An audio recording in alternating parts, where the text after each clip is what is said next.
Hello student, कैसे हैं आप लोग। आई होप कि आप लोग अपना पढ़ाई कंटिन्यू करने का कोशिश कर रहे होंगे। थोड़ा सा एक्स्ट्रा मेहनत करना पड़ेगा, खुद से मेहनत करना पड़ेगा, स्थिति ही वैसा है। तो आगे बढ़ते हैं लास्ट क्लास से, लास्ट वाला वीडियो लेक्चर से आगे बढ़ते हैं। लास्ट क्लास में हम लोग सीख रहे थे कूलम्स लॉ, दो चार्ज के बीच के फोर्स को रीड करने में कितना फोर्स लगेगा, किस डायरेक्शन में लगेगा, उसको कैलकुलेट कैसे करेंगे, थोड़ा वो सीखे थे। कुछ और अगर एप्लीकेशन आगे बढ़े, कुछ कैलकुलेशन और आगे बढ़े, कुछ और न्यूमेरिकली हम लोग बात करते हैं, न्यूमेरिकली सीखने का कोशिश करते हैं।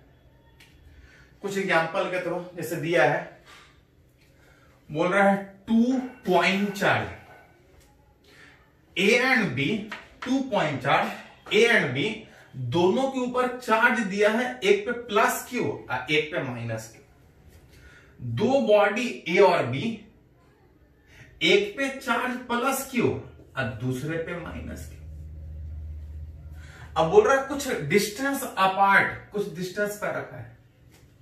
A force between them is F दिया हुआ है, निकालना नहीं, याद कीजिए। हमेशा हम सिखाते हैं आपको कि किसी भी क्वेश्चन को बनाने में क्या पूछा कभी पहले नहीं सोचते।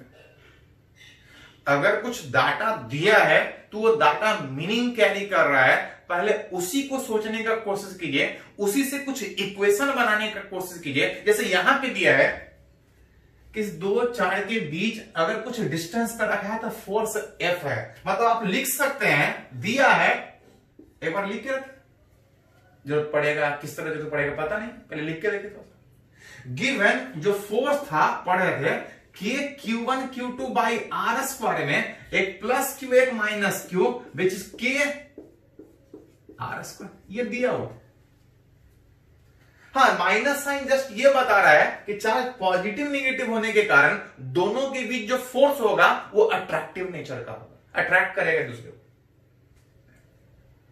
ये दिया है और पूछा है, क्या पूछा है? फाइंड द न्यू फोर्स, उसी दोनों के बीच का नया वाला force, if 25% of charge of A is transfer to B. बोल रहा है कि इस ए का 25% चार्ज, ए का 25% कितना होगा?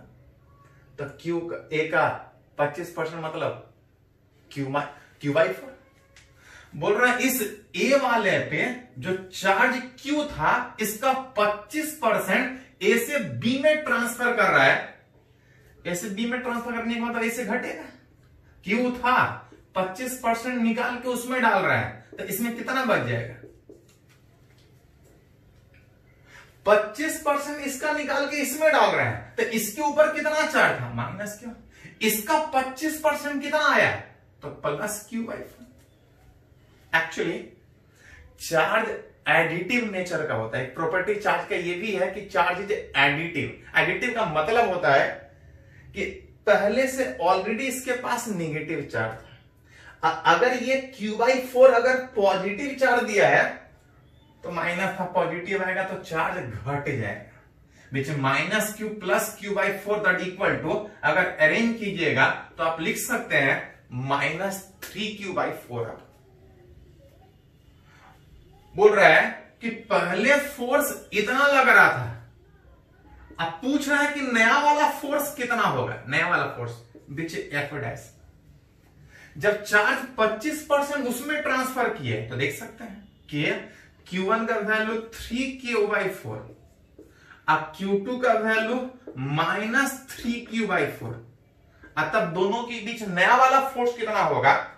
तो अरेंज कीजिएगा तो ये -9/16 के क्यू, एक आर स्क्वायर भी था, K Q1 Q2 by R square. तो अरेंज कीजिएगा तो K Q square divide by कितना? R square. जहां पे गौर से देखिएगा तो minus K Q square by R square, ये पहले से दिया हुआ था F, minus K Q square by R square को हटा के अगर पुराने वाले टर्म में लिखे तो इसको हटा के लिख सकते हैं कितना?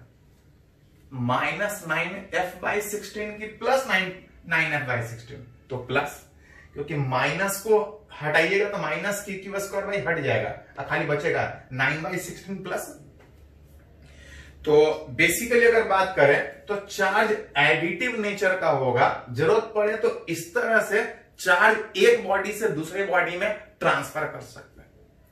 इसी से मिलता जुलता एक और एग्जांपल अगर बात करें, जैसे बोल रहा है कि टू आइडेंटिकल कंडक्टर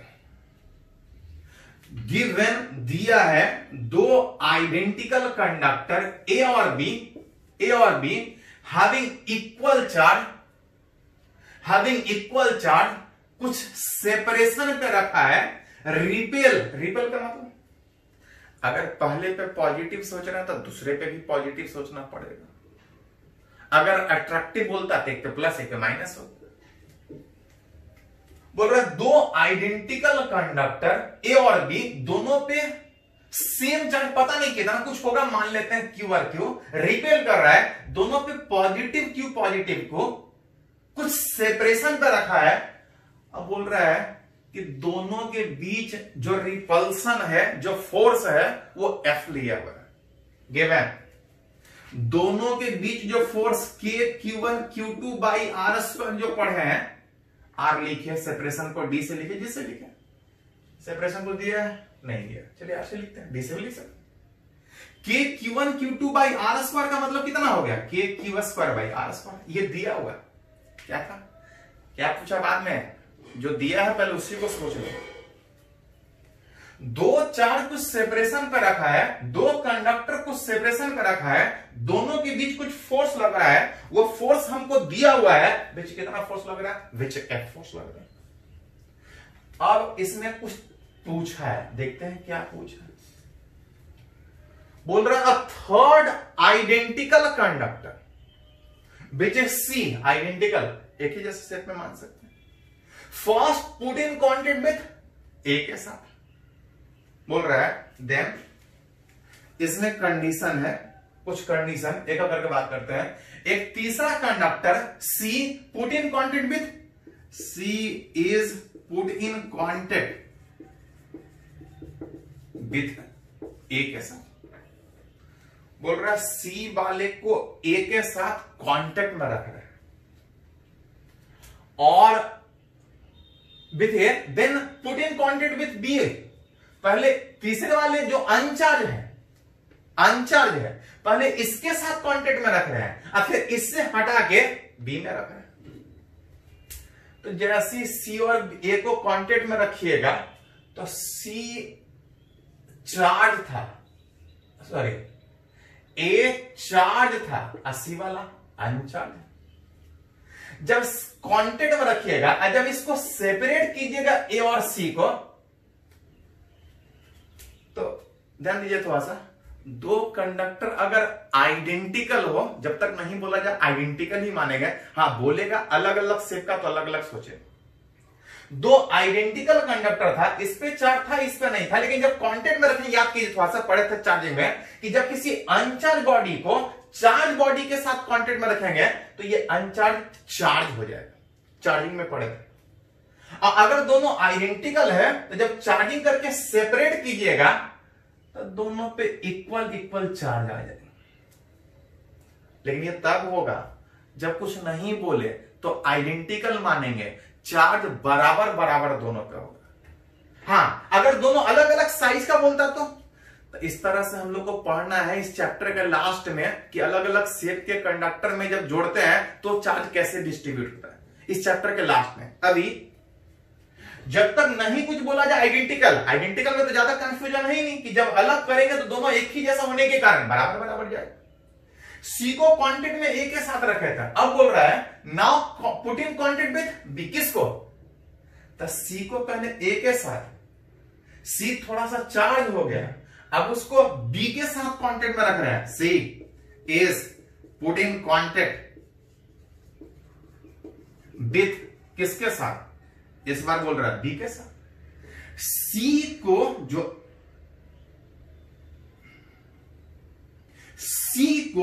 बी के साथ कांटेक्ट में रखना है। बी पे कितना चार्ज था, तो बी पहले से चार्ज था।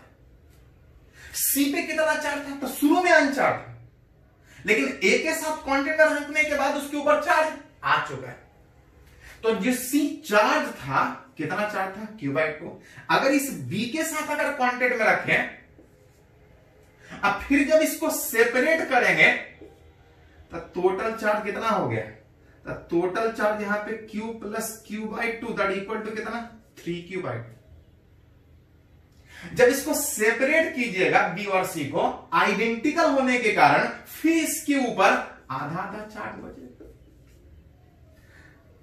एक करके फिर से देखें थोड़ा सा इस क्वेश्चन को। बोला है कि A और B दो कंडक्टर आइडेंटिकल है, चार्ज सेम है, कुछ फोर्स लग रहा है। बोल रहा है कि एक तीसरा कंडक्टर लेके आ रहे हैं, C को पहले A के साथ कांटेक्ट में रखें, जब अलग करेंगे तो चार्ज आधा आधा में इतना आ रहा था।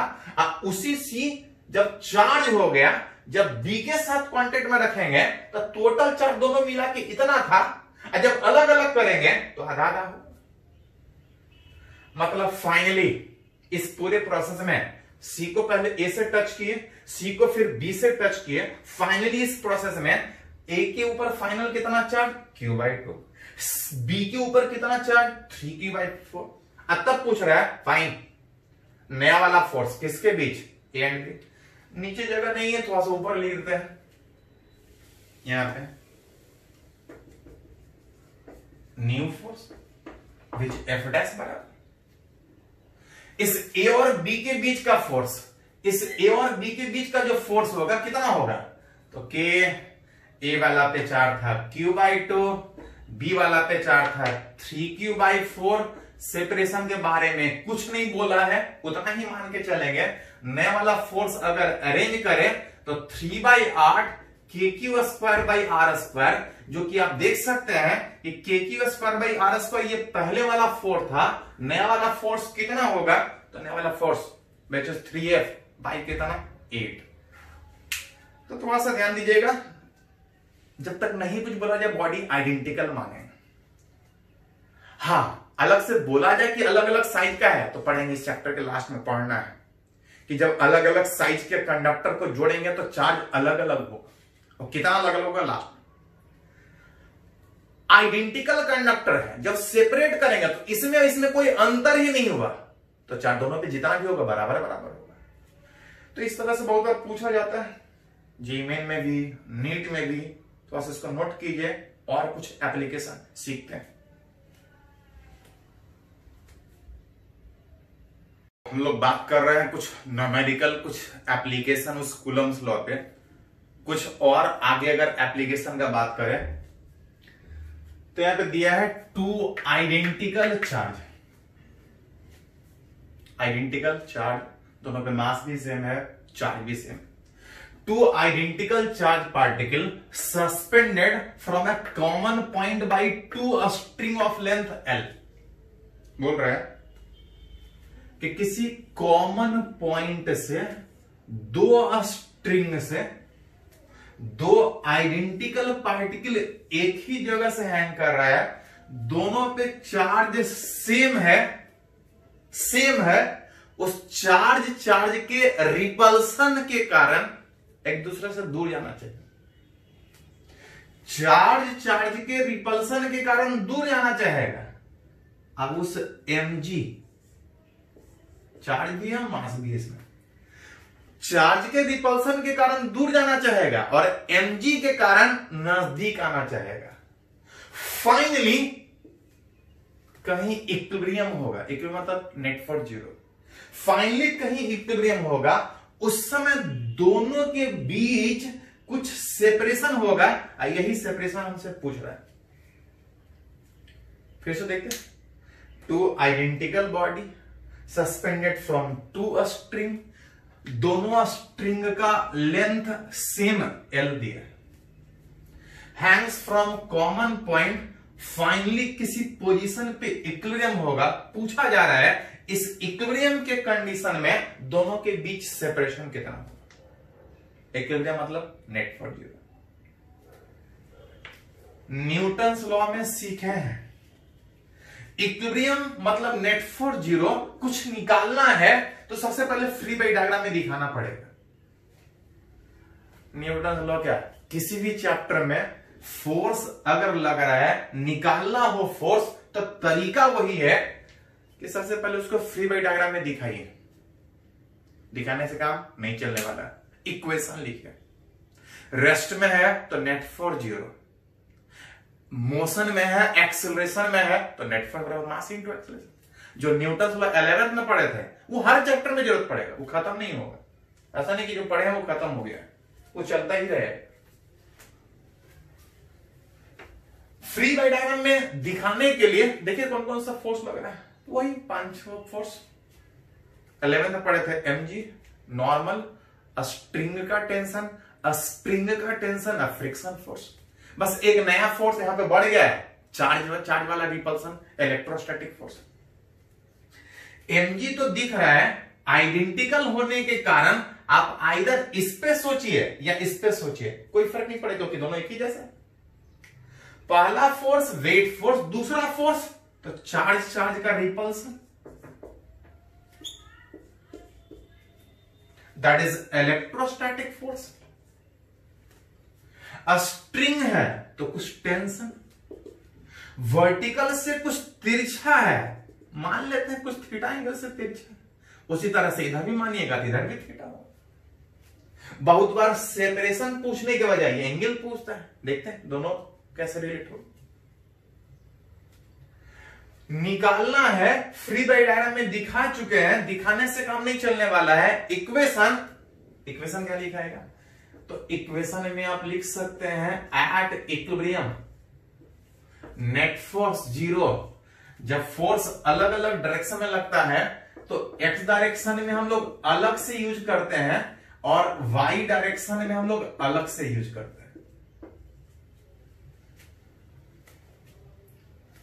अगर एक्स वाला डायरेक्शन अगर इस तरह से आगे दिखाए तो ये थीटा तो वर्टिकल से यहां भी थीटा, एक्स में और वाई में अलग अलग करने के लिए ये तो वाई में है, ये तो एक्स में है, ये बीच में है, इसका कंपोनेंट तोड़ना पड़ेगा, इस फोर्स का कंपोनेंट तोड़ना पड़ेगा। जिधर एंगल मालूम उधर टी कॉस थीटा, और जिधर एंगल नहीं मालूम उधर T sine theta.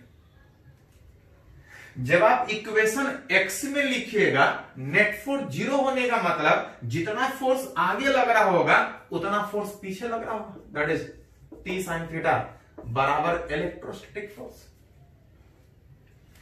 Net force Y में 0 होने का मतलब इक्विलिब्रियम में है, वाई में भी 0 होगा, जितना फोर्स ऊपर that is T cos theta बराबर mg।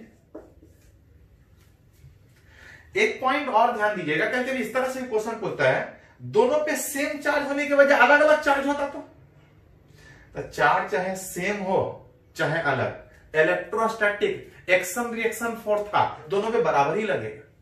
मतलब चार्ज सेम रहता या अलग रहता उससे कोई फर्क नहीं पड़ता।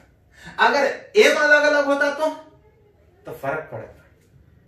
इधर कुछ और mg, इधर कुछ और mg, इस पे कुछ और फोर्स, इस पे कुछ और फोर्स, तो फिर एंगल चेंज करता, दोनों में टेंशन चेंज करता, वो अलग से निकालना पड़ता। हाँ, दोनों चार्ज सेम रहे या ना रहे उससे कोई फर्क नहीं पड़ना है इलेक्ट्रोस्टैटिक का। हाँ, वेट पे फर्क पड़ेगा तो फिर टेंशन पे फर्क पड़ेगा, एंगल पे फर्क पड़ेगा। अभी थोड़ा सिंपल दिया, टेंशन पूछता तो टेंशन निकालने का कोशिश करते हैं। हमको डिस्टेंस एंगल के बारे में सोचना है तो दोनों को डिवाइड कर दीजिए, 1 डिवाइड बाई 2, टी हट जाएगा, tan थीटा बराबर इलेक्ट्रोस्टैटिक फोर्स बाई mg। जहां पे इलेक्ट्रोस्टैटिक फोर्स कितना, तो k q square by x square, separation, और साथ में mg थी। k मीडियम को बताता था, जरूरत पड़े तो इसको 1/4 पाई एप्सिलॉन नॉट लिख सकते हैं, न्यूमेरिकली 9 × 10⁹ लिख सकते हैं। ये मालूम है, चार्ज दिया है, मास दिया है, जी मालूम है, सेपरेशन निकालना है, एंगल नहीं मालूम।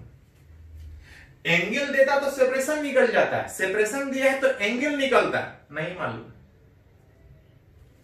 लेकिन हमसे पूछा सेपरेशन है, हमको एंगल को हटाना पड़ेगा। फ्रॉम फिगर अगर इस एंगल जो नहीं दिया है इसको हटा के अगर सेपरेशन के तुलना में लिखना चाहे, उसके टर्म में लिखना चाहे, तो tan थीटा होता है परपेंडिकुलर ये कितना होगा, टोटल अगर x मानत है तो ये x/2 होगा। tan थीटा परपेंडिकुलर x/2 और बेस में ये वाला। एक्चुअली थोड़ा सा बोला था कि स्ट्रिंग का लेंथ बड़ा मानना है। जनरली ऐसे केस में स्ट्रिंग का लेंथ बड़ा ही मानना पड़ेगा, क्योंकि अगर ये x/2 होगा, ये l होगा, तो इसको निकालेगा तो थोड़ा रूट में कॉम्प्लेक्स आएगा। निकाल के देख सकते हैं। बेस हाइपोटेनस पता है, परपेंडिकुलर पता है, बेस निकालना है, थोड़ा लेंथी होगा। इसलिए थोड़ा सिंपल करने के लिए सेपरेशन छोटा दिया है। सेपरेशन जब छोटा होगा तो एंगल छोटा होगा। From figure for a small angle, अगर वो सेपरेशन छोटा था तो एंगल छोटा होगा, सेपरेशन छोटा होगा, एंगल छोटा होगा। साइन थीटा, जब एंगल छोटा होता है तो पढ़े हम लोग 11th में कि जरूरत पड़ने पे साइन थीटा को टैन थीटा से भी लिख सकते हैं, टैन थीटा को साइन थीटा से भी लिख सकते हैं, और जरूरत पड़े तो खाली थीटा लिख सकते हैं। इससे आसानी से निकलेगा तो इससे निकालेंगे, इससे आसानी से निकलेगा तो इससे लिखेंगे, निकालेंगे, इससे आसानी से निकलेगा तो इससे लिखेंगे। कब? लेकिन ये बात कब वैलिड है? जब एंगल क्या होगा, छोटा होगा। बोला है सेपरेशन छोटा है, मतलब एंगल छोटा, मतलब यहां पे यूज कर सकते हैं। जब tan थीटा कैलकुलेट कर रहे थे तो tan theta perpendicular by base थोड़ा कॉम्प्लेक्स आता, लेकिन अगर tan थीटा के बजाय अगर sin थीटा के टर्म में लिखे तो परपेंडिकुलर बाय हाइपोटेनस आसानी से लिख सकते हैं sin थीटा, जिससे आसान से बोले, जिसको अप्रोक्सीमेट, जिसको आप लिख सकते हैं x/12। हेंस जो हमको दिया था tan थीटा, इसको अगर सेपरेशन के टर्म में लिखे तो x/12 is equal to KQ² x² mg आपका, जिसमें हमको x चाहिए तो x वाला फैक्टर एक साथ लेके जाइए, x² x उधर लेके जाइएगा 2KQ² बाय, सॉरी एक l भी होगा ऊपर, बाई mg। ये xq है, हमको अगर x चाहिए तो खाली पावर 1/3 कर लीजिए। बहुत बार तो खाली ये पूछा जाएगा इस l के कितने पावर पे डिपेंड कर रहा है। बहुत बार ये पूछा जाएगा कि चार्ज के कितने पावर पे डिपेंड कर रहा है। तो 2 है, एक से ज्यादा पावर है तो पावर मल्टीप्लाई होगा, 2 × 1/3 दैट इज 2/3। सेपरेशन दोनों के बीच है, तो जरूरत पड़ने पे उस तरह से आप न्यूमेरिकली यूज कर सकते हैं। इस तरह से बहुत एग्जांपल पूछता है, इस पे खासकर बेस्ड। इससे रिलेटेड सिमिलर में 2-3 तरह का क्वेश्चन हमेशा पूछा जाता है। इसको पहले नोट कीजिए, तो इसी तरह से कुछ और एग्जांपल हम लोग बात करते हैं।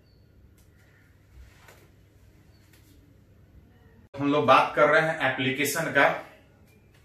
एक एग्जांपल जो जस्ट अभी पहले किए थे उसी पे बेस्ड और भी क्वेश्चन पूछा जाता है। जैसे एक और क्वेश्चन ये जेईई मेन में भी पूछा है, नीट में भी पूछा है और आईआईटी में भी पूछा है। देखो तो क्या बोल रहे हैं इन प्रीवियस क्वेश्चन। क्या था प्रीवियस क्वेश्चन? तो प्रीवियस क्वेश्चन में था कि कॉमन पॉइंट से स्ट्रिंग से 2 पार्टिकल हैंग कर रहा था। इक्विलिब्रियम में कुछ सेपरेशन था, कुछ एंगल भी था, निकाले थे।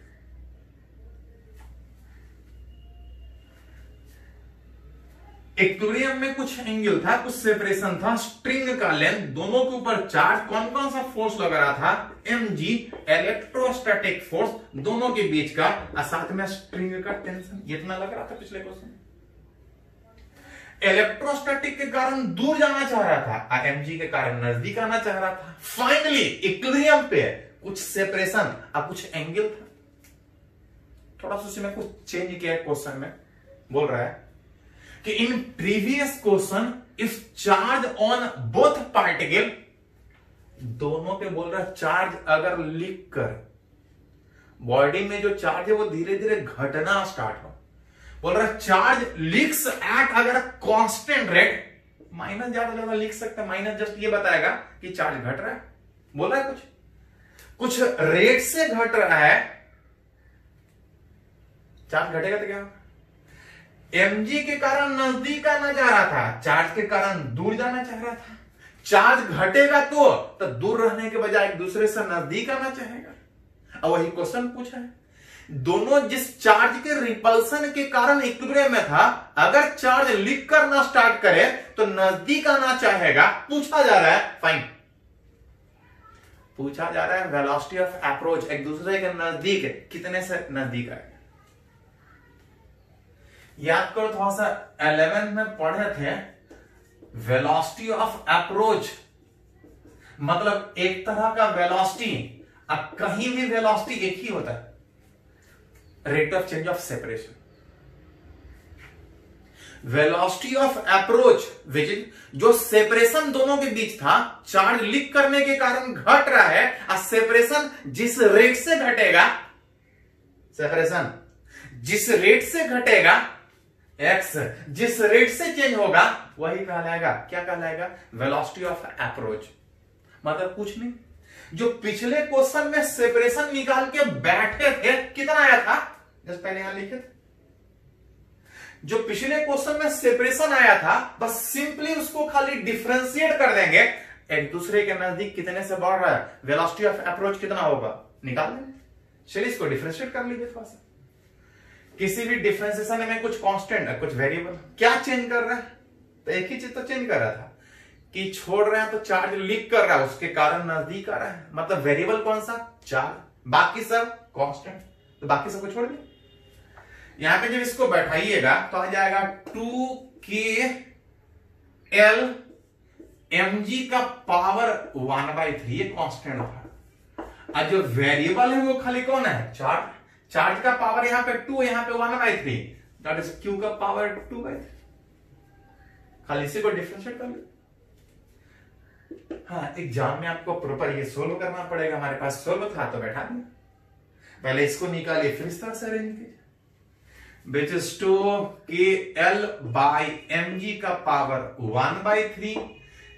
इसका डिफरेंशिएशन करेंगे तो अगर कोई फंक्शन अगर पावर के टर्म में तो डिफरेंशिएशन सिंपल था, जितना पावर है, कितना पावर है, 2/3 इंटू उस चार्ज का पावर, एक घटाएंगे तो -1/3। इतना तब आता जब इसको q के रेस्पेक्ट में डिफरेंशिएट करते हैं। डिफरेंशिएट p के रेस्पेक्ट में कर रहे हैं तो एक खाली एक्स्ट्रा वाला फैक्टर, यही तो दिया है कि चार्ज घट रहा है, उस रेट से घट रहा है, तो अरेंज करके निकाल सकते हैं, जिसमें ये कांस्टेंट, बाकी सब कांस्टेंट। जनरली ये जो क्वेश्चन पूछा जाता है, ये पूछा गया है, ये नहीं कि वेलोसिटी ऑफ अप्रोच कितना होगा। जो वेलोसिटी ऑफ अप्रोच है वो चार्ज के कितने पावर पे डिपेंड करेगा। ये कांस्टेंट था, ये कांस्टेंट था, चार्ज के कितने पावर पे डिपेंड करेगा, तो q का पावर -1/3। बहुत बार वेलोसिटी चार्ज के कितने पावर पे डिपेंड कर रही है तो पूछा ही जाता है, कभी कभी ये भी पूछा जाता है कि जो वेलोसिटी है वो x के कितने पावर पे डिपेंड करेगा। तो करना क्या होगा, बाकी सब तो कांस्टेंट था, यही वेरिएबल था, इसी पे डिपेंड कर रहा था कि एक दूसरे के नजदीक वेलोसिटी ऑफ अप्रोच कितना होगा। भी हमको जो चाहिए चार्ज के पावर पे डिपेंड कर, इस चार्ज को हटा के हमको x में लिखना पड़ेगा, जो कि रिजल्ट से आप पहले देख चुके हैं कि जो सेपरेशन है और चार्ज में रिलेशन कितना था, तो q का पावर। हमको चार्ज के पावर को हटा के x के पावर के टर्म में लिखना पड़ेगा, तो आप थोड़ा अरेंज कीजिए। यहां पे देख सकते हैं कि x is directly proportional to q का पावर 2/3।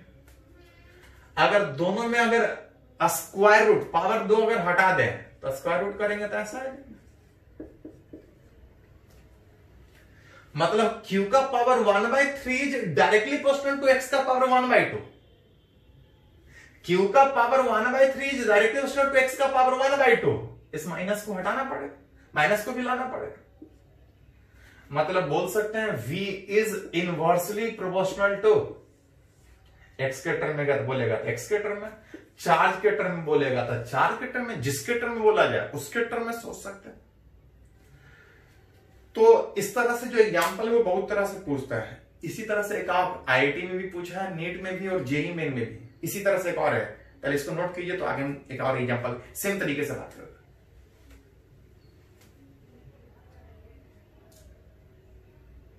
सीख रहे हैं कुछ एप्लीकेशन उस कूलम्स लॉ गणित चार्ज के बीच के फोर्स का।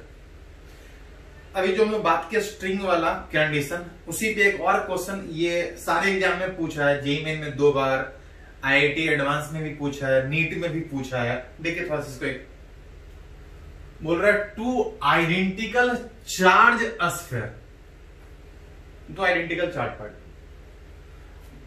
ऑफ मटेरियल डेंसिटी चार्ज का भी था, सेम मटेरियल को अगर मास के टर्म में बात कर रहे थे तो मास डेंसिटी भी था। मटेरियल डेंसिटी मतलब बोल सकते हैं उस बॉडी के मास डेंसिटी बोला है rho, suspended from same point, 2 body suspended from same point by 2 string of equal length. 2 particle string से अटैच है और एक ही पॉइंट से हैंग कर रहा है। एक पिछला वाला केस बोल रहा है सेम स्ट्रिंग से, सॉरी सेम पॉइंट से 2 स्ट्रिंग से 2 पार्टिकल हैंग कर रहे हैं। आइडेंटिकल चार्ज था, क्यू चार्ज के रिपल्सन के कारण दूर जाना चाह रहा था, mg के कारण नजदीक आना चाह रहा था। बोल रहा है सब makes an angle theta between a string at equilibrium. Equilibrium में कुछ एंगल बन रहा हो, टोटल थीटा दिया है, इधर अल्फा बराबर आधा लिख सकते हैं, जो लिखना है ये दिया हुआ है कि इक्विलिब्रियम में इतना एंगल बन रहा है, निकालना नहीं, ये तो दिया है। क्या पूछा बाद में, जो दिया है याद कीजिए थोड़ा सा, अभी थोड़ा देर पहले एक क्वेश्चन किए थे कि इस स्ट्रिंग में टेंशन होगा, अगर आइडेंटिकल है तो दोनों तरफ में कहीं से भी निकालिए कोई फर्क नहीं पड़ेगा। टेंशन का vertical component P cos alpha will balance the weight, T sin alpha will balance the Fe। अथवा अगर पहले इस क्वेश्चन को सोल्व किए थे तो tan थीटा के जगह पे यहां पे अल्फा लिखे हैं, थीटा के मीटर में लिख सकते हैं, वो थीटा बाई 2 हो जाए। tan अल्फा बराबर Fe, अब आई कितना mg है। ये तो दिया है, पूछा नहीं, अब कुछ दिया है। बोल रहा है व्हेन होल सिस्टम, ये जो पूरा का पूरा सिस्टम है, is emerge in a liquid, बोल रहा है पूरे पूरे सिस्टम को किसी लिक्विड में डाल रहे, बोल रहा है इस पूरे सिस्टम को किसी लिक्विड में डाल दें। पूरे सिस्टम को जिस लिक्विड में डाल रहे हैं उसका मटेरियल डेंसिटी, उस लिक्विड के मटेरियल डेंसिटी रो दिया है, सिग्मा दिया है, and the angle theta remains the same. बोल रहा है कि पूरा सिस्टम एयर में रहने के बाद जितना एंगल बन रहा था, सेम सिस्टम को जब लिक्विड में डालेंगे तो एंगल वही है। एंगल वही रहने का मतलब आप ये बोल सकते हैं कि जो आधा एंगल अल्फा बराबर थीटा बाई 2 था, जितना एयर में रहने के बाद एंगल बन रहा था, लिक्विड में डालने के बाद उतना ही एंगल बन रहा है, विच इन लिक्विड। ये एयर में था, ये लिक्विड में। लिक्विड में डालेंगे तो कौन सा फोर्स, तो mg जो लग रहा था वो तो लगेगा ही, इलेक्ट्रोस्टैटिक जो लग रहा था वो लगेगा ही, उतना ही लगेगा तो नहीं। याद कीजिए कूलम्ब्स लॉ लास्ट क्लास में डिस्कस किए थे कि चार्ज जब एयर में रहता है तो फोर्स कुछ और लगता है, अब किसी मीडियम में रहता है तो फोर्स कुछ और लगता है। किसी मीडियम में फोर्स घटता है, मीडियम में फोर्स घटता है, विच Fe डैश बराबर Fe by epsilon r. Air के कंपेयर में relative permittivity, relative electric permittivity जो बता रहा होता है कि हवा के बजाय वो मीडियम कौन सा है। कभी कभी उस रिलेटिव परमिटिविटी को कैसे भी लिखते हैं, जिसको डाइलेक्ट्रिक कांस्टेंट बोलते हैं। वही पूछा है, फाइंड द डाइलेक्ट्रिक कांस्टेंट या रिलेटिव परमिटिविटी ऑफ उस लिक्विड जिस लिक्विड में डाल रहे हैं पता है कि फोर्स घटेगा एप्सिलॉन आर रिलेटिव परमिटिविटी से घटेगा, जिसको जरूरत पड़ने पे डाइलेक्ट्रिक कांस्टेंट भी लिख सकते हैं। एक ही चीज है जो मटेरियल को बता रहा है, उस लिक्विड को बता रहा है, पूछ रहा है कौन सा लिक्विड, उस लिक्विड का डाइलेक्ट्रिक कांस्टेंट कितना, रिलेटिव परमिटिविटी कितना, वो हमसे पूछ रहा है। स्ट्रिंग में टेंशन लग रहा होगा और कोई फोर्स, तो हाँ एयर में रहेगा तो mg, एयर के बजाय किसी और मीडियम में हो तो एक फोर्स, कौन सा फोर्स, बायनेंसी फोर्स। पढ़े जब किसी बॉडी को एयर में रखते तो खाली mg, अगर किसी लिक्विड में डालेंगे तो फोर्स इलेक्ट्रो चार्ज वाला तो घटेगा ही घटेगा, एक एक्स्ट्रा फोर्स लगेगा बायनेंसी फोर्स, जिसको वेक्टर फॉर्म में देखें तो mg नीचे है और बायनेंसी ऊपर है, तो इसको अगर प्लस माने तो ऊपर वाले नीचे वाले को प्लस माने तो ऊपर वाले को माइनस मानना पड़ेगा, जिसको नीचे करके लिखे, ऊपर था बायनेंसी नीचे करके लिखे तो वहां पे mg की जगह पे mg माइनस बायनेंसी लिख सकते हैं। बोला था एयर में जितना एंगल बन रहा है किसी लिक्विड में उतना ही एंगल बन रहा है उस पूरे सिस्टम में। तो इन लिक्विड टैन अल्फा वही, बस अंतर क्या है कि एयर में इलेक्ट्रोस्टैटिक फोर्स Fe लग रहा था और लिक्विड में कितना, तो Fe डैश कुछ और लग रहा है। जब एयर में था तो खाली mg लग रहा था, और यहां पे mg के बजाय खाली mg माइनस बायनेंसी, मन करे तो प्रॉपर इक्वेशन लिखे, t cos alpha t sin alpha, ऊपर नीचे बैलेंस होगा, t cos alpha mg minus buoyancy, t cos alpha mg minus buoyancy, t sin alpha which electrostatic force. Air में कुछ और एंगल बन रहा था, लिक्विड में वही एंगल बन रहा था, और वही पूछा कि वो लिक्विड कौन सा है। मतलब ये एयर में था और ये लिक्विड में था, गिवन दिया है जितना tan अल्फा एयर में है उतना ही tan अल्फा लिक्विड में। tan अल्फा एयर में लिख रहे थे तो Fe बाई mg आ रहा था, लिक्विड में लिख रहे थे तो Fe dash by mg minus mg। जहां से Fe डैश को हटा के लिख रहे थे Fe बाई एप्सिलॉन आर, या अगर डाइलेक्ट्रिक कांस्टेंट, अगर डाइलेक्ट्रिक कांस्टेंट के टर्म में लिखना चाहें तो सिंबल में उसको कैसे लिख सकते हैं, कैसे ही लिख सकते हैं, एप्सिलॉन आर से भी लिख सकते हैं, बाई mg माइनस बायनेंसी। और शायद 11 में पढ़े थे कि किसी बॉडी का मास अगर m है, वेट mg है, अगर किसी लिक्विड में डाले तो बायनेंसी होता है mg, बायनेंसी था mg इंटू लिक्विड का डेंसिटी और डिवाइड बाय बॉडी का डेंसिटी। mg माइनस बायनेंसी में लिक्विड का डेंसिटी आ गया सिग्मा, अब बॉडी का डेंसिटी रो।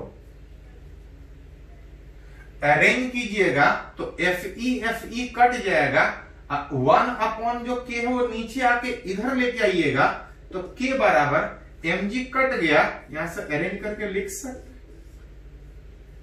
देख सकते हैं Fe कैंसिल, k नीचे आके ऊपर आए, mg cancel, 1 minus rho by sigma, sigma by rho, LCM लीजिएगा तो ये ऊपर चला जाएगा एलसीएम आने के बाद।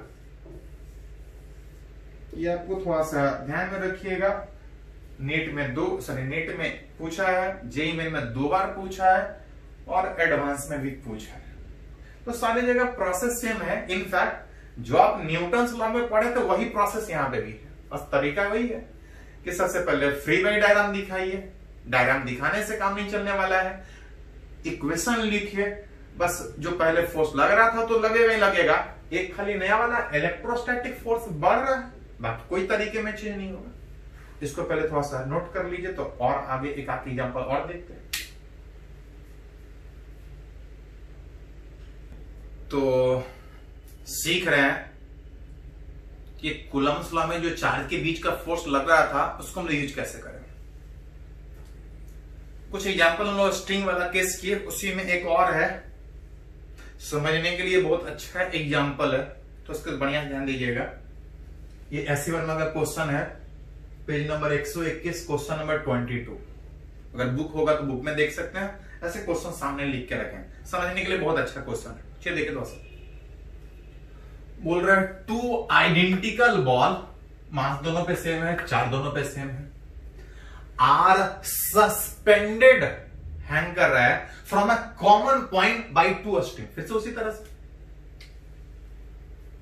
बोल रहा है कि किसी कॉमन पॉइंट से दो स्ट्रिंग से दो पार्टिकल, दो आइडेंटिकल पार्टिकल, दोनों का चार्ज सेम, दोनों का मास सेम, दोनों स्ट्रिंग का length same, each of length same 50 centimetre, दोनों स्ट्रिंग का length same which is 50 centimetre, 50 centimetre suspended from a common point and the ball are held at a separation of 5 centimetre. बोल रहा दोनों के बीच जो separation, अगर इसको x से लिखे तो बोल रहा है बॉल को 5 सेंटीमीटर पे हेल्ड कर रहे, रख रहे हैं। The balls are held at separation of 5 centimetre apart, 5 centimetre दूर रख रहे हैं एंड देन रिलीज। बोल रहा 5 सेंटीमीटर दूर रख के इसको छोड़ दे रहे, छोड़ेंगे तो इक्विलिब्रियम में होगा, अगर कुछ नहीं बोलता तो इक्विलिब्रियम में मान लेंगे। लेकिन हो सकता है कि छोड़ने के बाद दूर भी जा सकता है, और हो सकता है कि छोड़ने के बाद नजदीक है। हाँ, ये भी हो सकता है कि जहां छोड़े वहीं रह जाए, अगर वो इक्विलिब्रियम वाला पोजीशन हो। तो उसी से कुछ रिलेटेड न्यूमेरिकली पूछा है।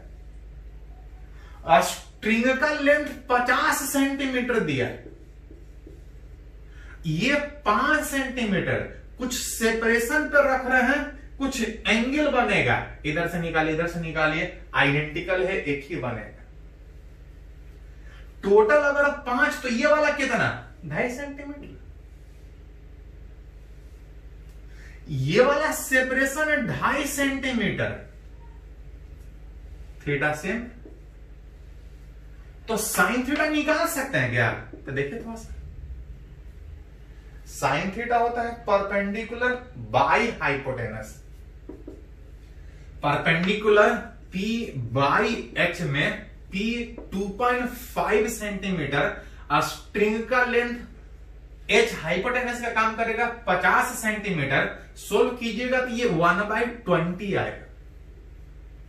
बहुत छोटा है कि बहुत बड़ा है? तो 1/20 बहुत छोटा है। बहुत छोटा साइन थीटा का वैल्यू होने का मतलब ये एंगल जो बन रहा है वो बहुत ज्यादा नहीं बनेगा, बहुत कम बनेगा। और अगर एंगल बहुत कम बनेगा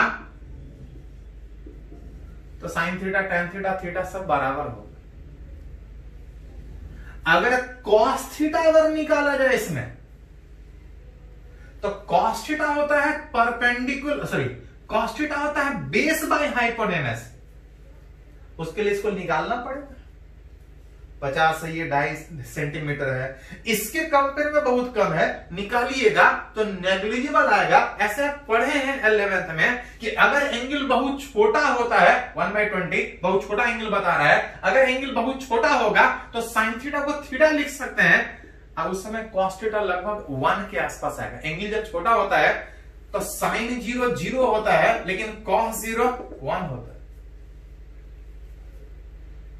छोटा एंगल में साइन थीटा थीटा होता है और कॉस थीटा 1 होता है। साइन थीटा टेन थीटा बराबर होगा, टेन थीटा थीटा के बराबर, लेकिन तब जब एंगल कितना होगा, छोटा होगा। यहां छोटा एंगल दिख रहा है, तो जरूरत पड़ेगा तो साइन थीटा टेन थीटा जो कि सेम था, ये जरूरत पड़े तो थीटा 1/20 लिख सकते हैं, कॉस थीटा अप्रोक्सीमेटली 1 लिख सकते हैं। अब देखते हैं, तो दिया है, अब पूछा क्या क्या, एक करके देखते हैं थोड़ा सा।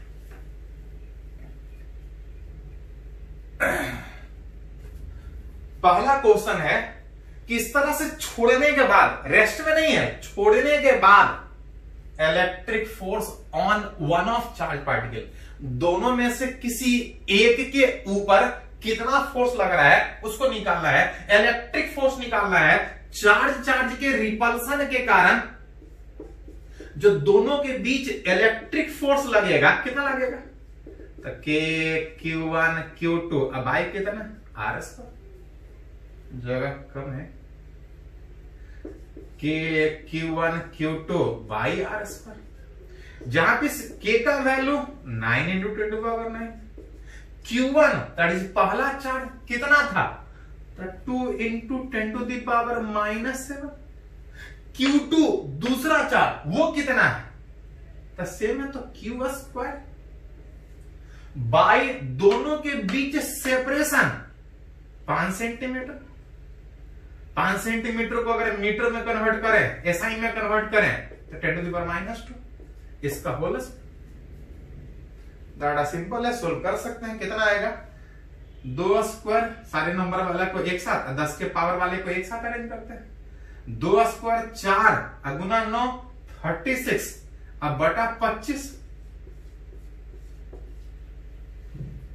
इंटू 10 टू दी पावर, बाकी 10 के पावर में अरेंज कर लीजिए, एक से ज्यादा पावर है -14, -14 और 9 प्लस में तो -5, ऊपर -5 और नीचे -4, ऊपर जाके +4 हटा दी, इतना न्यूटन। तो न्यूमेरिकल इसको सोल्व कर सकते हैं, जितना है ये 25/100 लगता है 1.44 के आसपास शायद कुछ आएगा, इस तरह से कुछ आएगा, सोल्व कर सकते हैं। ये तो पहला क्वेश्चन हुआ, इसमें और भी है, अभी खत्म नहीं हुआ, बोल रहा है छोड़ रहा है, फोर्स इतना लग रहा है चार्ज वाला, और भी फोर्स लग रहा था mg, और भी फोर्स लग रहा था टेंशन। देखते हैं क्या पूछा, दूसरा क्वेश्चन पूछा है component of net force resultant force on it, एक पार्टिकल पे नेट फोर्स कितना लग रहा है, नेट फोर्स निकालना है on it along and perpendicular to a string. पूछा जा रहा है इस रस्सी के अलोंग और इस रस्सी के परपेंडिकुलर, इस स्ट्रिंग के अलोंग और स्ट्रिंग के परपेंडिकुलर पार्टिकल पे नेट फोर्स कितना लगेगा, उसको पूछ रहा है। थीटा निकाला हुआ है, अगर एंगल थोड़ा कंसीडर करें तो आप देख सकते हैं ये थीटा, ये 90 है, ये थीटा थी 90 माइनस थीटा, ई 90 माइनस थीटा, तो ये वाला थीटा होगा। कैसे, क्योंकि ये बोला है ना स्ट्रिंग के परपेंडिकुलर, तो ये कितना एंगल बनेगा 90, टोटल 180 होना है, थीटा 90 माइनस थीटा, तो ये थीटा हो।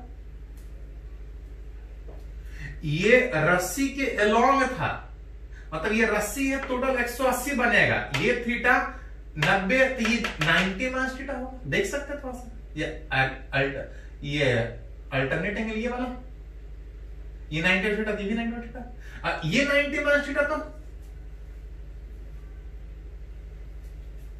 बोल रहा है इस स्ट्रिंग के अलोंग स्ट्रिंग के परपेंडिकुलर कितना फोर्स लगेगा। सबसे पहले अलोंग द स्ट्रिंग अगर बात करें तो देखिए थोड़ा सा, जैसे छोड़ेंगे तो इधर जाएगा कि इधर जाएगा।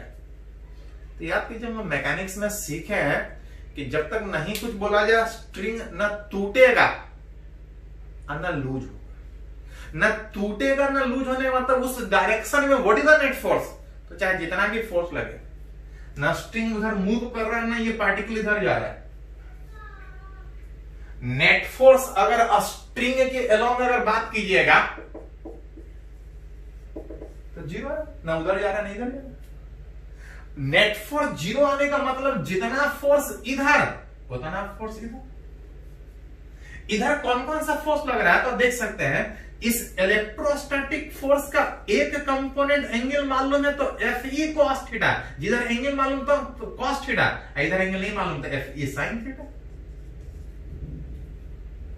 mg का एक कंपोनेंट जिधर एंगल मालूम उधर, जिधर एंगल मालूम उधर cos थीटा और जिधर एंगल नहीं मालूम उधर sin थीटा। स्ट्रिंग के अलावा नेट फोर्स जीरो का मतलब जितना ऊपर उतना नीचे, यही क्वेश्चन यहां पे पूछा है, फाइन उस स्ट्रिंग का टेंशन P बराबर जितना ऊपर उतना नीचे में, आप देख सकते हैं आ जाएगा Fe sin theta plus mg cos theta, जहां पे ये इलेक्ट्रोस्टैटिक फोर्स आपको पता है, साइन थीटा निकाल के पहले ही रखे हैं, m मास पता है, g पता है, cos थीटा ये भी हमको पता है, बैठा सकते हैं। इसी में एक और क्वेश्चन था, नेट फोर्स स्ट्रिंग के अलाउंड नेट फोर्स स्ट्रिंग के परपेंडिकुलर, अगर बोलता इक्विलिब्रियम में है तो इधर भी नेट फोर्स 0 होता है, लेकिन नहीं बोला है, वो हमको चेक करना पड़ेगा, वही पूछा है, निकाल के बताइए। परपेंडिकुलर टू अगर स्ट्रिंग बात कीजिएगा, परपेंडिकुलर टू स्ट्रिंग अगर नेट फोर्स बात कीजिएगा तो एक इधर है एक इधर है, ये भी बड़ा हो सकता है ये भी बड़ा हो सकता है, दोनों का न्यूमेरिकल वैल्यू पता है, आप चेक करके निकाल सकते हैं कि कौन बड़ा कौन छोटा। हाँ, अभी आप लिख सकते हैं Fe cos थीटा को अगर पॉजिटिव माने तो mg sin थीटा नेगेटिव आएगा, इसका मैग्नीट्यूड ऊपर हो जाएगा नीचे हो जाएगा, चेक करके वैल्यू निकाल सकते हैं। Fe यहां पे हमको पता है, cos थीटा पता है, sin थीटा पता है, मास पता है, निकाल सकते हैं net force perpendicular to string. अब उसी में एक लास्ट क्वेश्चन भी उसी पे बेस्ट है कि छोड़ रहे हैं तो एक्सेलरेशन कितना, छोड़ रहे हैं तो स्ट्रिंग के अलाउंग तो मूव ही नहीं कर रहा है, नेट फोर्स 0, स्ट्रिंग के अलाउंग नहीं मूव कर रहा क्योंकि स्ट्रिंग लूज होगा टूटेगा, नेट फोर्स 0। स्ट्रिंग के परपेंडिकुलर अगर जितना ऊपर अगर उतना नीचे तो ये नेट फोर्स 0 हो जाएगा, और अगर नेट फोर्स उधर भी 0 तो एक्सेलरेशन 0 हो जाएगा। लेकिन तब जब ये 0 हो जाए, अगर ये कुछ आ गया तो यही बताएगा कि जो एक्सेलरेशन है वो स्ट्रिंग के परपेंडिकुलर होगा, that is net force perpendicular to string by mass. Net force perpendicular string निकाल चुके हैं, Fe cos theta minus mg sin theta, जो बड़ा होगा वो पॉजिटिव में आ जाएगा उस तरह से, बाय मास वहां से निकाल सकते हैं। सारा डाटा पता है, आपको न्यूमेरिकली थोड़ा सा बैठाना पड़ेगा। तो समझने के लिए बहुत अच्छा एग्जांपल है। हम बोलेगा नहीं कुछ बोलता, सॉरी नहीं कुछ बोलता तो इक्विलिब्रियम में मानते हैं, बोल रहा है छोड़ रहे हैं और कुछ कैलकुलेशन बोला है तो निकाल के देखिए कि इक्विलिब्रियम में है कि नहीं। कैसे निकालेंगे, तो इस तरह से, कुछ नहीं, जैसा मैकेनिक्स वैसे यहाँ पे बस थोड़ा सा एक फोर्स बढ़ गया, वहां पे मास था, mg था, नॉर्मल था, स्ट्रिंग का टेंशन, स्प्रिंग का टेंशन और फ्रिक्शन फोर्स, यहां पे खाली एक एक्स्ट्रा बढ़ा है,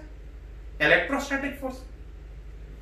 तो क्वेश्चन चाहे जैसा भी हो, प्रोसेस सेम है। जहां फोर्स निकालने के बाद आए पहले फ्री बैठेगा, तरीका वही है जो न्यूटन लॉ में। तो जितना हो सके आप बनाने का कोशिश कीजिए, आपके पास जो भी बुक अवेलेबल है। इस एक और एप्लीकेशन का क्लास इसके नेक्स्ट वीडियो में डालेंगे। अभी तक सारा केस में हम लोग दो ही चार्ज ले रहे थे, तो बात कर रहे हैं उसी पे एक और एग्जांपल। अगर बात करें, बोल रहे एक चार्ज रॉड के शेप का लाइन चार्ज है, लेंथ के ऊपर चार्ज क्यू चार्ज, इस रॉड का एल लेंथ दूसरे स्मॉल क्यू वाले चार्ज से अगर डी सेपरेशन पे रखा है तो पूछ रहा दोनों के बीच फोर्स कितना लगेगा। पढ़ें कि दो चार्ज अगर Q1 Q2 अगर कुछ सेपरेशन पे है तो फोर्स कितना लगता है, K Q1 Q2 बाय कितना R²। लेकिन एक चीज और ध्यान दीजिएगा, ये फॉर्मूला तब वैलिड था जब दोनों चार्ज कैसा चार्ज था, पॉइंट चार्ज था। क्या ये पॉइंट चार्ज है? तो नहीं। पॉइंट का चार्ज का मतलब समझाया था आपको कि बॉडी चाहे कितना भी बड़ा हो उससे कोई फर्क नहीं पड़ेगा, उस सेपरेशन के तुलना में जितने गैप पे दो चार्ज रखा है उस सेपरेशन के तुलना में अगर उस पार्टिकल का साइज अगर नेग्लिजिबल हो तब हम उसको पॉइंट चार्ज कंसीडर करें। लेकिन एक्चुअली ये पॉइंट चार्ज नहीं कहलाएगा क्योंकि इसका साइज गैप के कंपेयर में कंपेरेबल है, नेग्लेक्ट नहीं कर सकते इसे। मतलब अगर हमसे इस दोनों के बीच फोर्स पूछा है तो ये फॉर्मूला हम सीधा सीधा यूज नहीं कर सकते। और याद कीजिए थोड़ा सा, अगर किसी क्वेश्चन को आप एक बार में नहीं बना पा रहे हैं, पूरे क्वेश्चन को एक साथ नहीं बना पा रहे हैं, तो उस क्वेश्चन को तोड़ तोड़ के बनाते हैं। तोड़ तोड़ के बनाने का मतलब कि जो फॉर्मूला पढ़े हैं वो स्मॉल चार्ज के लिए पढ़े, जो फॉर्मूला हम लोग पढ़े हैं वो स्मॉल चार्ज के लिए पढ़े। तो पहले करेंगे क्या कि दो पहले स्मॉल चार्ज के बीच फोर्स निकालेंगे, और अगर टोटल निकालना हो तो एक अप करके सबको जोड़ लें, दो स्मॉल के बीच। दो स्मॉल के बीच निकालने में ये तो स्मॉल है, ये स्मॉल नहीं है, इसमें एक छोटा सा सेगमेंट लेना पड़ेगा, तो मान लेते हैं। इससे ये स्मॉल है तो यहां से ले लेते हैं। इससे एक्स डिस्टेंस पे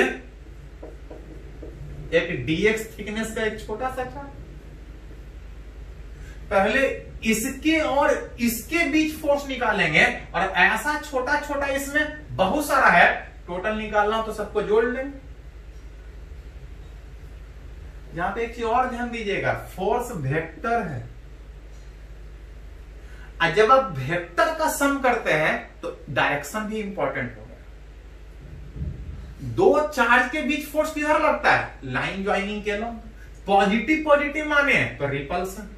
ऐसा छोटा छोटा कहीं भी लीजिएगा, ऐसा छोटा छोटा कहीं भी लीजिएगा, हर दो एक ही लाइन में रिपेल करने के कारण जब इसको जोड़िएगा वेक्टर सम तो सीधा जुड़ेगा, क्योंकि सारे का डायरेक्शन सेम है। अगर अलग अलग डायरेक्शन होता तो एंगल भी देखना होता, सारा का डायरेक्शन सेम है तो सीधा जुड़ेगा।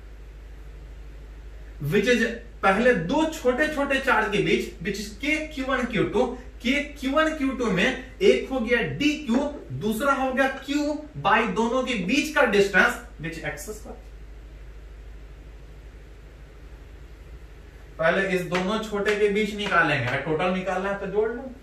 जहां पे के तो पता है, DQ छोटा चार्ज ये हमको दिया हुआ नहीं है, हमको दिया है टोटल चार्ज। टोटल चार्ज कितने लेंथ का दिया है? इस पूरे बॉडी का। तो L लेंथ का Q चार्ज, तो एक लेंथ का कितना चार्ज? Q by L। एक लेंथ का नहीं, हमको इतने छोटे सेगमेंट dx लेंथ का चार्ज चाहिए। एक लेंथ का चार्ज Q बाय L, एक लेंथ का चार्ज Q बाय L, तो dx लेंथ का कितना? तो कहां से मल्टीप्लाई करेंगे कि एक लेंथ का इतना तो इतना लेंथ का कितना। पहले छोटा सा एलिमेंट लिए, पहले इसके बीच फोर्स निकालेंगे, और टोटल निकालना है तो जोड़ना होगा। पहले इसका चार्ज निकाले तो Q by L into dx into दूसरा वाला बटा एक्स स्क्वायर। जोड़ने मतलब इंटीग्रेशन, तो कुछ कांस्टेंट होगा कुछ वेरिएबल। कैसे डिसाइड करेंगे कौन कांस्टेंट कौन सा वेरिएबल? छोटा छोटा एलिमेंट जोड़ने में जो चीज चेंज करे, तो एक करके जोड़ेंगे तो x चेंज करेगा, बाकी सब कांस्टेंट होगा। देख सकते हैं के मीडियम बताया था, हर जगह एयर मान के चलेंगे, कुछ नहीं बोला है। टोटल चार्ज छोटा छोटा कहीं भी लीजिए, उससे टोटल को कोई फर्क नहीं पड़ेगा, Q कांस्टेंट। छोटा छोटा कहीं भी लीजिएगा, उससे टोटल लेंथ पे कोई फर्क नहीं पड़ेगा, L कांस्टेंट। स्मॉल Q ये तो हमेशा सेम ही रहेगा, खाली जो बच रहा है dx बाय एक्स स्क्वायर का इंटीग्रेशन, कहां से कहां तक, तो एक करके जोड़ेंगे। ध्यान दे थोड़ा सा, एक करके इसके ऊपर जोड़ना है। सबसे नजदीक जो यहां से डिस्टेंस होगा, जो स्टार्टिंग लिमिट होगा, जो लोअर लिमिट होगा यहां से स्टार्ट होगा, उस x का वैल्यू स्टार्ट d से होगा। एक करके कहां तक? एक करके last d plus l, that is l plus d। उस तरह से आप निकाल, बस खाली थोड़ा सा इंटीग्रेशन करना है।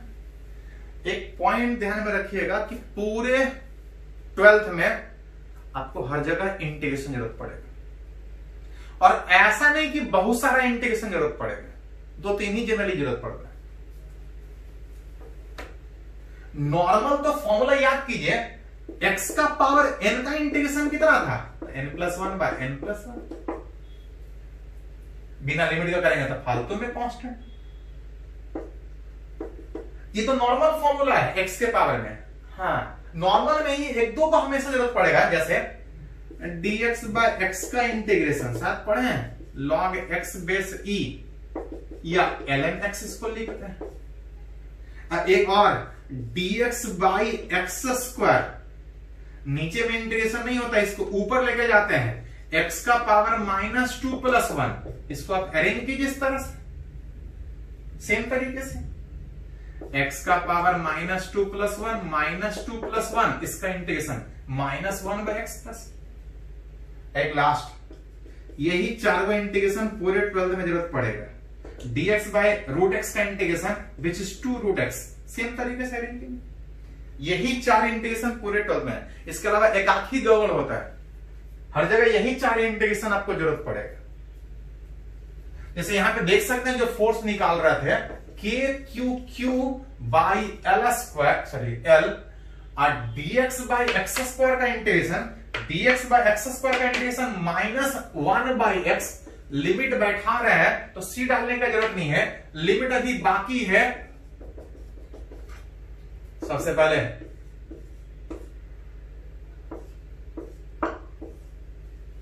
लोअर लिमिट ही डाल लीजिए, क्योंकि अपर लिमिट डालेगा तो माइनस बढ़ जाएगा। सबसे पहले लोअर लिमिट डालेगा तो माइनस माइनस, लोअर में जो माइनस एक्स्ट्रा में आता है ये प्लस कर देगा, x के जगह पे d। अपर लिमिट में प्लस होता है लेकिन माइनस होने के कारण वो बचेगा l plus d। KQQ by L, LCM लीजिएगा तो l plus d into D में l प्लस d यहां आएगा और ये यहां आएगा, d से d कैंसिल, l से l कैंसिल, बचेगा KQQ by d into l plus d। ये नोट थोड़ा सा लिख लीजिए, 1 2 3 वो इंटीग्रेशन आपको जरूरत पड़ेगा।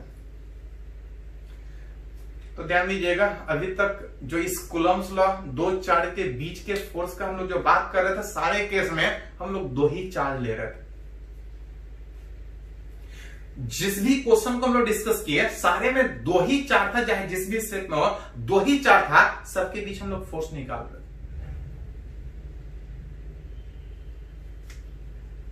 इसके बाद हम लोग दो से ज्यादा चार्ज का बात करेंगे। जब दो से ज्यादा चार्ज आता है तो पढ़े थे प्रिंसिपल ऑफ सुपरपोजिशन।